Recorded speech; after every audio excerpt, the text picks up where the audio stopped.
안녕하세요. 한가족 문진석 대표와 이사연 소장입니다. 지금 우리가 사는 시대가 평등하다고는 하지만 특정 부분에서는 신분제가 분명히 존재합니다. 특히 대한민국의 중심인 서울에서의 신분 차이는 아주 크게 나타나죠. 우리에게 강남 입성이라는 말이 익숙하잖아요. 내가 강남에 거주한다면 그것만으로도 최상층의 신분이라 봐도 무방합니다. 이런 부동산뿐만 아니라 비싼 차라든지 명품 가방 역시도 내 신분이 높다는 것을 과시하는 행동일 수 있는데요. 지금은 너도 나도 샤넬백을 들고 다니다 보니까 이제는 이런 것보다 더 비싼 게 필요해졌습니다.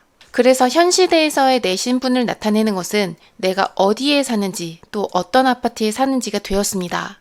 이건 서울 밖이어도 똑같습니다. 어디 사냐고 물어보면 동탄에 사는 사람들은 화성에 산다고 하지 않죠. 동탄에 산다고 합니다. 또 판교에 사는 사람은 성남이 아니라 판교에 산다고 하고요. 그렇다면 서울에서도 최상급지는 어떨까요? 압구정에 사는 사람은 강남이 아니라 압구정에 산다고 합니다. 객관적으로 보자면 결국 남들보다 더 좋은 곳에 살고 있다는 것, 그 사실이 무척이나 중요한 시대에 우리가 살고 있습니다.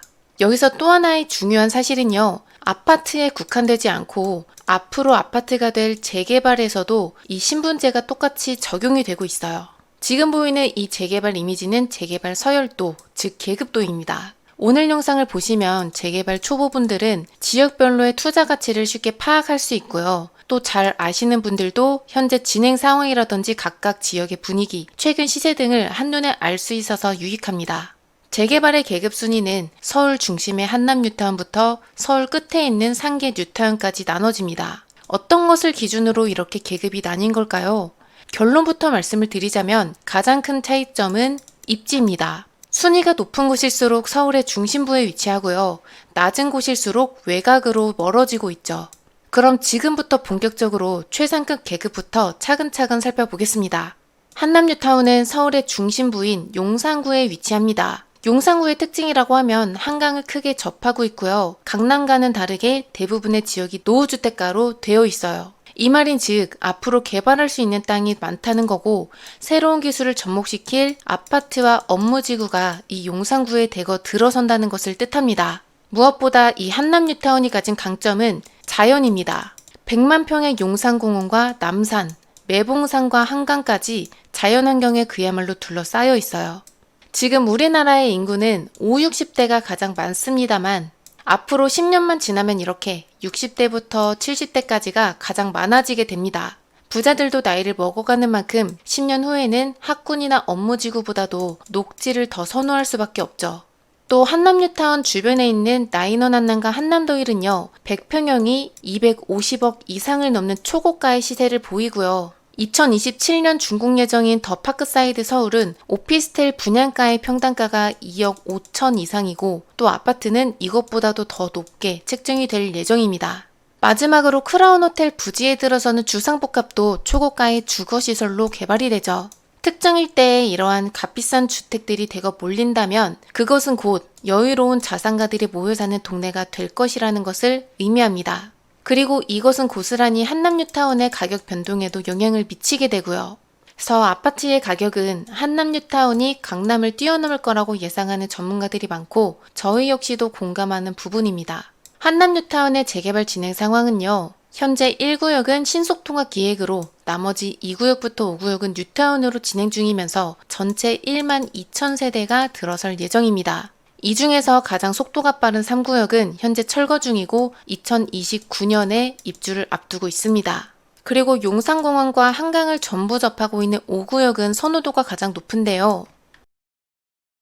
드론으로 보자면 대략 이 정도쯤이라고 보시면 됩니다. 5구역의 시세는 30평대 배정받는 물건이 약 30억 정도의 시세를 보입니다. 아파트 브랜드는 최근에 DLENC, 과거에 대림건설이 단독 입찰해서 앞으로 한남으로 될 가능성이 높아졌습니다. 그리고 5구역이 가진 강점이라면 조합원은 100%로 이 한강 조망을 가질 수 있다는 거예요. 그런데 5구역을 포함해서 모든 한남뉴타운이 가진 단점이 한 가지 있습니다. 그것은 바로 남산의 고도 제한이에요. 한강변에 위치한 다른 아파트들이 50층 이상으로 지어질 때 한남뉴타운은 최고 20층대밖에 되지 않습니다.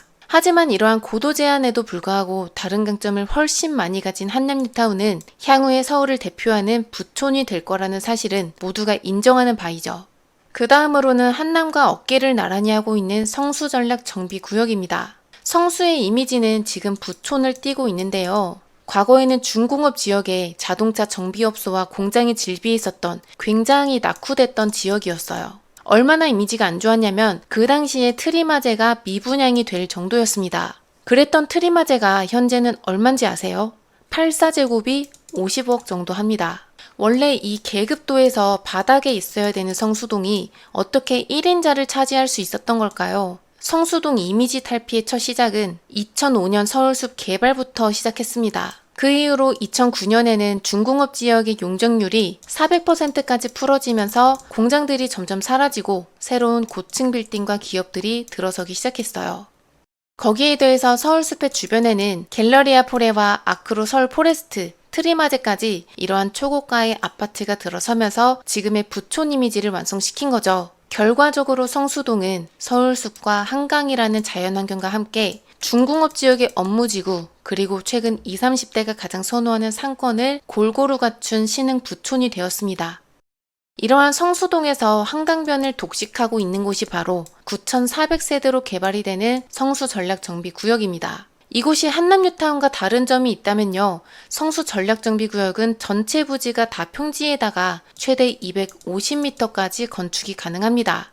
1지구부터 4지구까지 전체 초고층으로 개발이 되는데요. 최근에 나온 소식으로는 1지구가 65층으로 확정이 되었고 2지구도 65층, 4지구도 77층으로 확정이 됐습니다. 이건 기존에 있었던 건물들보다 더 높은 건물로 들어오는 높이예요. 뿐만 아니라 이곳의 단점이 지금까지 한강공원이 없었다라는 것이었는데요. 서울시에서 강변북로의 위로 공원화를 하고 공공개방하기로 했습니다. 서울시는 끊임없이 한강까지의 접근성을 높이고자 하기 때문에 메인 도로에서 한강까지 직결되는 좁은 도로들을 넓게 재정비하고 싶어 하죠. 그래서 이런 이유로 한강변의 노후주택가는 재개발 압력이 굉장히 높고요. 또 실제로 재개발이 될 기회를 부여받습니다. 수혜를 받는 대표적인 지역을 꼽자면 성수전략정비구역의 바로 오른쪽에 위치한 자양동입니다. 자양동은 성수처럼 거의 모든 지역이 한강변에 접해 있어요. 그래서 이 일대 전체가 재개발을 하고 있다라고 봐도 무방합니다. 성수전략정비구역의 현재 진행 상황은 전체 구역이 건축 심의 중입니다. 아직 시간이 좀 많이 남은 상황이에요. 그래서 입주까지는 최소 10년 이상이 걸릴 예정입니다. 우리는 이곳에 아파트 입주를 목표로 투자해도 괜찮겠지만 어느 정도 보유하다가 가격이 오르면 매도하고 갈아타는 투자도 좋습니다. 여기에서 가장 선호도가 높은 곳을 꼽자면요. 한강을 접한 데다가 서울숲의 접근성도 좋은 1지구입니다. 이곳에 들어가는 내 투자금을 한번 본다면 최소 25억 이상이 필요합니다. 다만 성수전략정비구역도 단점을 가지고 있는데요. 토지거래 허가구역으로 인해서 실거주 의무가 있다는 것과 한남뉴타운보다 속도가 한참 느리다는 점입니다. 그리고 이곳은 젊은 부자가 선호하는 지역인 만큼 학군이 필요한데요. 아파트는 이렇게 있지만 학군이 없다는 것이 아쉬운 부분입니다. 많은 분들께서 한남뉴타운과 성수전략정비구역을 비교하시죠. 있지만 놓고 따져봐도 두 군데 모두 최상급지고 또 각각의 장단점이 뚜렷하니까요. 그래서 이런 이유로 어디가 더 좋다라고 판단하긴 어렵고 투자자들의 선호도 차이로 우열이 갈릴 뿐입니다. 그 다음 순위는 노량진과 흑석입니다. 아마도 이견이 많이 갈릴 것 같은 느낌인데요. 누군가는 서반포에 있는 흑석을 높게 평가하고 다른 누군가는 미래가치가 더 높은 노량진을 높게 평가하고 있습니다. 그리고 저의 의견으로는 앞으로 노량진이 흑석보다 더 높아질 거라고 판단합니다.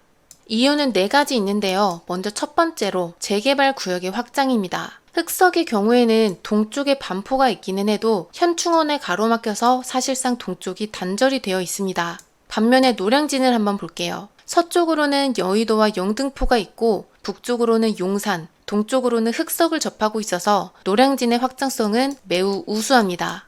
두 번째는 재개발 진행 상황입니다. 흑석뉴타운은 이미 재개발의 막바지 단계에 와 있지만 노량진은 이제 시작하거든요. 흑석뉴타운에서 가장 먼저 지어진 아파트는 5구역에서 지어진 흑석 한강 센트레빌인데요. 준공된 지 14년 이상이 됐고 이쯤에 있는 4구역과 6구역 또한 13년이나 됐습니다. 그리고 노량진 뉴타운에서 현재 2구역과 6구역, 8구역은 철거됐고요. 4구역은 철거 중, 5구역은 이주 중으로 이제부터 아파트 청약이 시작하는 시점입니다. 서 노량진 뉴타운과 흑성 뉴타운의 연식 차이는 최소 17년 이상 벌어지게 됩니다. 얼죽신이라는 말이 있죠. 얼어 죽어도 신축이 산다. 모두가 신축을 선호하는 만큼 좀 더 오래된 흑석보다 신축으로 들어오는 노량진 뉴타운의 선호도가 더 높을 겁니다. 그 다음 세 번째는 거점 개발의 차이입니다. 흑석 뉴타운도 지구 중심지가 있지만 규모가 작고요. 개발 계획이 크게 없습니다. 하지만 노량진 뉴타운의 지구 중심은 규모가 더 크고 확실한 개발 계획이 잡혀 있습니다. 노량진역에는 이 지상철도와 함께 뒤쪽에 유휴부지가 있는데요. 드론으로 보자면 이곳이 노량진역입니다. 서울시는 지금 보이는 지상철도를 아래로 지화하고 뒤에 있는 유휴부지를 같이 묶어서 60층 높이의 복합 업무시설로 개발하고자 합니다. 이 아래에는 마트와 쇼핑몰이 들어설 예정이에요. 최근 뉴스에 따르면 신세계와 협의 중에 있고 서울 최초의 스타필드 입점을 논의 중에 있습니다. 마지막 네 번째는 학군입니다. 흑성 뉴타운은 구릉지가 매우 심해서 상권이나 학군이 크게 형성되기는 어려운 조건이에요. 그런데 노량진 뉴타운은 노량진역의 일대가 전부 평지이고 현재 고시학원 운영이 힘든 상황이라서 공실이 많습니다. 그리고 좀 더 넓게 볼게요. 노량진 뉴타운에 입주하는 1만 세대, 그리고 노량진역에서 한계 정거장인 여의도와 용산, 전부 학원가가 없다시피 합니다. 앞으로 이곳들도 대규모 재건축과 재개발을 하게 될 텐데 그때 자녀 있는 가정집이 많이 들어서게 되거든요. 그에 따라서 노량진역의 일대는 자연스럽게 과거에 가졌던 메인 학군지라는 영광을 다시 되찾을 겁니다. 투자할 때의 초기 투자금도 확인을 해볼게요. 먼저 흑성 뉴타운의 11구역은 현재 철거 후에 착공 예정에 있는데 84제곱 배정 물건이 22억 정도 합니다. 참고로 이곳 주변에 있는 대장 아파트인 아크로 리버하임 84제곱이 31억 원에 실거래된 바 있어요. 그리고 노량진 뉴타운에서 1구역에 84제곱 배정받는 물건은 18억 정도 필요합니다. 이 금액은 최근에 시공사가 선정됐다는 걸 감안했을 때 흑성 뉴타운의 금액과 비슷하다고 할 수 있을 만큼 입주권의 시세를 어느 정도 따라잡은 상황입니다. 그래서 결론적으로 정리를 하자면요. 미래 가치를 고려해서 흑석보다는 노량진에 투자하는 것이 나을 수 있습니다.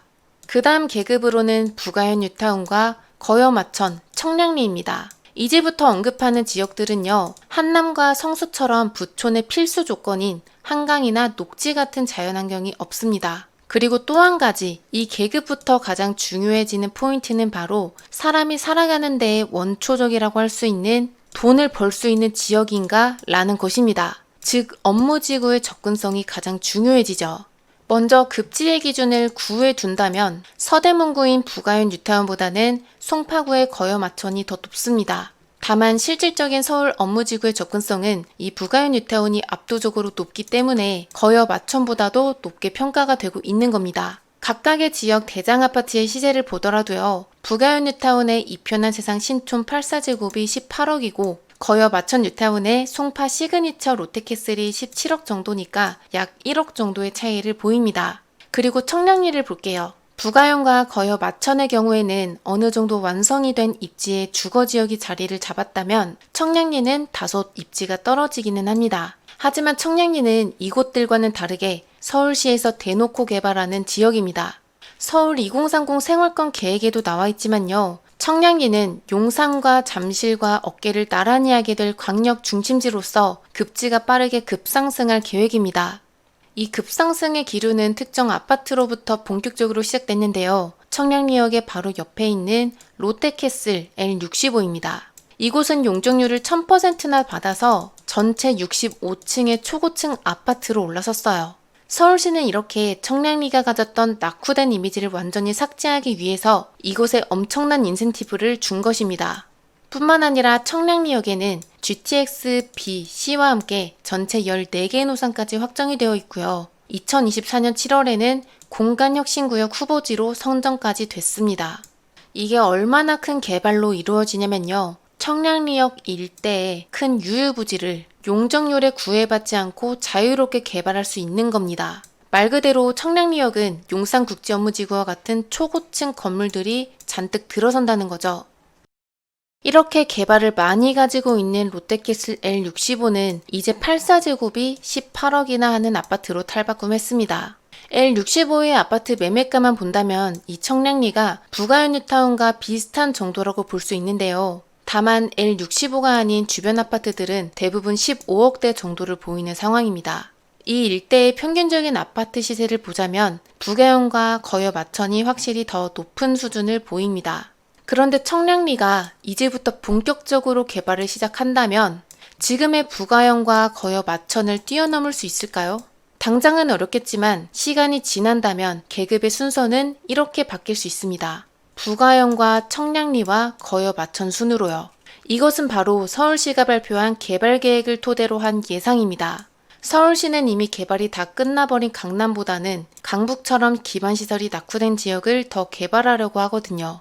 보시다시피 거여 마천은 송파구의 끝자락에 위치를 해서 어떤 일자리 계획이 없습니다. 하지만 부가연은 서울 도심과 용산 광역 중심이 바로 접해 있고요. 청량리도 마찬가지로 광역 중심을 가지고 있기 때문에 수많은 업무지구가 만들어집니다. 이제부터 각각의 재개발 현황도 보겠습니다. 부가연 뉴타운은 전체 5개의 구역이 있고 1구역의 3군데는 지금 아파트가 된 상태입니다. 이제 나머지 2구역과 3구역이 남았는데요. 2군데 모두 무거운 문제를 가지고 있습니다. 먼저 2구역은 2009년에 사업 시행 인가를 받고 나서 조합 비리와의 갈등 때문에 지금까지도 관리 처분 인가를 받지 못했고요. 오랜 시간이 지연이 됐던 만큼 사업성이 대폭 하락하게 됐습니다. 여기에서 문제는 재개발에서 감정평가액이 큰 조합원에게 1+1을 주는데 2구역 조합에서는 플러스 1을 주지 않기로 결정한 겁니다. 그래서 1+1을 받는 조합원들이 소송을 했고요. 결과적으로 조합이 승소를 하면서 1+1 조합원 입장에서는 안타깝지만 사업 자체는 이제부터라도 잘 진행될 것으로 보입니다. 다음 3구역은 사업 시행 인가를 구청에서 최종적으로 반려했습니다. 그로 인해서 사업기간은 1년 6개월 이상 지연된 상황에 처했어요. 2구역과 3구역의 선호도를 비교한다면 역과 가까운 2구역이 더 높은 편이고요. 이곳의 시세는 84제곱 배정 물건이 15억 정도입니다. 그런데 여기에서 아쉬운 점이 한 가지 있다면요. 재개발 투자를 했을 때 실익이 크지는 않다는 겁니다. 부가연 뉴타운 1-3구역인 이편한 세상 신촌이 18억인 걸 감안했을 때 2구역이 향후 아파트가 되고 분담금을 낸다면 생각보다 큰 시세 차익은 힘들 것 같습니다. 그 다음은 거여 마천의 재개발 현황입니다. 전체 8개의 구역 중에서 2-1과 2-2의 입지가 가장 좋은데요. 이미 준공돼서 현재는 송파 시그니처 롯데캐슬과 이편한 세상 송파 아파트가 입주를 완료했습니다. 그 다음으로 속도가 가장 빠른 구역은 4구역입니다. 이주가 거의 완료된 상황이고요. 시공사는 현대건설의 DH 브랜드로 예상이 됩니다. 이곳의 시세도 한번 알아보자면 현재 84제곱에 배정받는 물건이 13억 정도입니다. 투자 가치를 정리해 볼 때 거여 마천도 마찬가지로 분담금을 내고 나면 큰 실익은 없을 거라 판단이 됩니다. 마지막으로 청량리입니다. 청량리의 4구역은 롯데캐슬 L65가 됐고요. 3구역은 해링턴 플레이스가 입주했습니다. 그리고 나머지 구역들도 대부분이 아파트나 오피스텔로 개발이 다 완료됐고요. 현재 남아있는 곳은 청량리 6구역과 8구역이며 9구역은 신속통합기획으로 선정이 됐습니다. 참고로 이 중에서 속도가 빠른 8구역은요. 84제곱에 배정받는 물건 매매가가 약 10억 원 정도입니다. 드론으로 보자면 이쯤이 바로 남아있는 청량리 뉴타운인데요. 청량리역과 거리가 상당히 멀어요. 그래서 이곳에 투자하기보다는 청량리역의 인근에서 진행하고 있는 용두동이나 전농동의 투자가 더 합리적입니다. 그 다음 계급 순서로는 불광대조와 이문휘경입니다. 서울 중심부에서 더욱더 멀어지는 곳인데요. 불광대조는 서울시의 가장 끝자락인 은평구에, 이문휘경은 동대문구에 위치합니다. 두 군데는 서로 비슷한 급지로 평가가 되지만요. 실제로는 이문휘경이 좀 더 상급지라고 할 수 있어요. 먼저 불광대조가 가진 장점부터 보자면 연신내역에서 GTX A를 이용할 수 있습니다. 여러분, GTX가 지나는 역 중에서 가장 중요한 역은 어딜까요? 바로 테헤란로의 중심인 삼성역과 서울역입니다. 그런데 GTX 노선 중에서 A 노선만 유일하게 두 군데를 다 정차하다 보니까요. 활용도가 가장 높아요. 그래서 연신내역에서 업무지구인 서울역까지는 5분, 삼성역까지는 10분이면 빠르게 도착할 수 있죠. 이런 부분은 당연히 부동산 지가 상승에 큰 영향을 줍니다. 그래서 불광대조의 이미지는 예전과는 많이 달라졌어요. 그리고 이번엔 이문 휘경을 보겠습니다. 청량리에서 갈아타고 GTX-C를 통해서 삼성역으로 갈 수 있는데 아직 착공도 하지 않았기 때문에 GTX의 수혜를 볼 수 있는 날은 아직 한참 남았습니다. 그리고 인근 아파트 시세도 한번 확인해 보겠습니다. 이문 휘경에서 이문 1구역에 있는 이문동 레미안 라그랜드는 84제곱이 14억 정도이고요. 불광대조는 11억 정도여서 오히려 이곳이 더 낮은 금액입니다. 왜냐면 불광대조의 입지가 서울의 아예 끝자락이라는 점, 그래서 확장성도 떨어지고 인근에 개발이 되는 업무지구도 크지 않기 때문에 결국 GTX-A 말고는 장점이 없는 상황입니다. 그렇지만 이문 휘경은 청량리의 바로 옆에 있어서 청량리가 개발하는 이 많은 호재들을 직접적으로 영향받을 수 있는 입지입니다. 미래 가치가 훨씬 높은 거죠. 그러다 보니까 계급도에서는 불광대조가 높게 평가가 되더라도 실제 분위기에선 이문 휘경의 평가가 더 높습니다. 그리고 이번에는 재개발 시세도 한번 보겠습니다. 2024년 1월에 공사 중단까지 했었던 이쯤에 있는 대조 1구역의 84제곱 배정 물건은 9억 정도 합니다. 그리고 현재 이주 중인 이문 4구역의 84제곱 배정 물건은 약 10억 정도로 참고해 주시면 되겠습니다.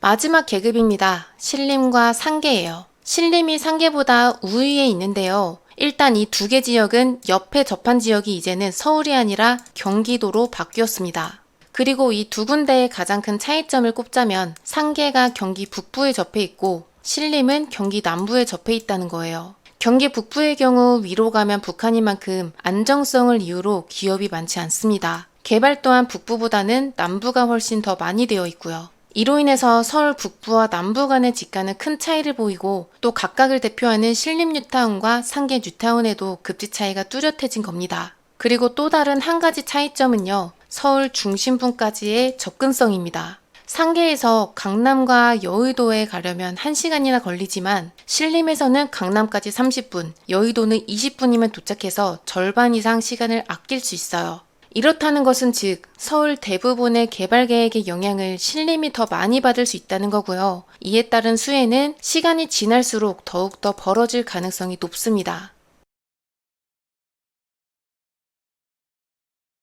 지금도 서울 중심부의 아파트 가격은 천정부지로 올랐습니다. 그리고 이에 따른 영향은 중심부의 주변부터 뻗어나가기 때문에 재개발 투자도 마찬가지로 최대한 중심부 주변으로 하시는 것이 투자에 유리합니다. 그럼 이제 아파트 시세도 한번 살펴봐야겠죠. 상계역의 역세권이면서 상계 6구역이었던 상계 노원 롯데캐슬이 10억 정도 하고요. 역에서 도보 20분 걸리는 서울대 벤처타운역 푸르지오는 과거 신림 3구역이었으며 현재 11억 정도를 보입니다. 예상컨대 아마 서울대 벤처타운역과 접한 신림 1구역이나 5구역이었다면 최소 12억에서 13억 정도는 기대할 수 있어요. 종합적으로 결론을 내보자면 현재와 미래를 통틀어서 신림이 상계보다 더 높은 계급을 차지할 거라고 판단합니다. 신림 뉴타운은 전체 12,000세대가 입주할 예정입니다. 그리고 이 중에서 가장 속도가 빠른 2구역은 철거 중에 있고요. 매매가는 84제곱 배정 물건이 대략 5억 정도입니다. 상계 뉴타운은 전체 6개 구역으로 나눠져 있는데요. 4구역과 6구역은 지금 벌써 아파트가 되어 있고 1구역은 관리 처분 인가를 앞두고 있습니다. 1구역의 경우에는 84제곱 배정 물건이 약 4억 정도입니다. 오늘은 재개발 계급도를 참고해서 1등의 한남 뉴타운부터 가장 아래까지 각 지역마다의 이야기를 재미있게 나눠보았습니다. 오늘 영상에서 가져가셔야 되는 가장 중요한 한 가지 사실은 바로 이겁니다. 재개발은 물론 속도도 중요하지만 이보다 더 중요한 게 있어요. 바로 입지입니다. 물론 재개발 속도가 빠르면 빠를수록 조합 설립과 사업 시행 인가, 관리 처분 인가 등등 인허가에 따른 수익을 더 가져갈 수 있는데요. 그럼에도 만약에 입지가 떨어지는 지역이라면 속도가 아무리 빠를지라도 입지의 차이는 어떤 무엇으로든 절대로 메꿀 수 없다는 것을 명심하셔야 합니다. 입지가 좋은 지역은 인허가의 수익뿐만이 아니라 그보다 더 높은 지가 상승 또한 가져갈 수 있으니까요. 대표적으로는 성수 전략정비구역이 있습니다. 성수동이 가장 극적으로 크게 바뀐 지역 중 하나인데요. 이제는 그냥 바뀌었다는 것 이상으로 최상급지가 됐습니다. 이게 어느 정도냐면 한남뉴타운 3구역은 벌써 철거 중이고 성수 전략정비구역은 아직 건축 심의 단계임에도 불구하고 비슷한 투자금이 들어갈 정도니까요. 결과적으로 입지가 좋아져서 집가 상승으로 인한 수익과 또 속도로 인한 수익 중에서 전자가 더욱더 높은 수익을 가져갈 수 있습니다. 그래서 우리는 전략적으로 투자할 수 있는 내 한도 안에서 입지가 좋은 곳을 우선해서 선점하는 것이 중요합니다. 여러분은 이미 상급지가 된 지역에 투자하실 건가요? 아니면 지금은 아래에 있다고 하더라도 제2의 한남이나 성수가 될 수 있는 지역에 투자를 하실 건가요? 여러분들이 주목하는 재개발 구역이 있으신가요? 댓글로 알려주시고요. 구독과 좋아요도 함께 눌러주시면 정말 감사하겠습니다.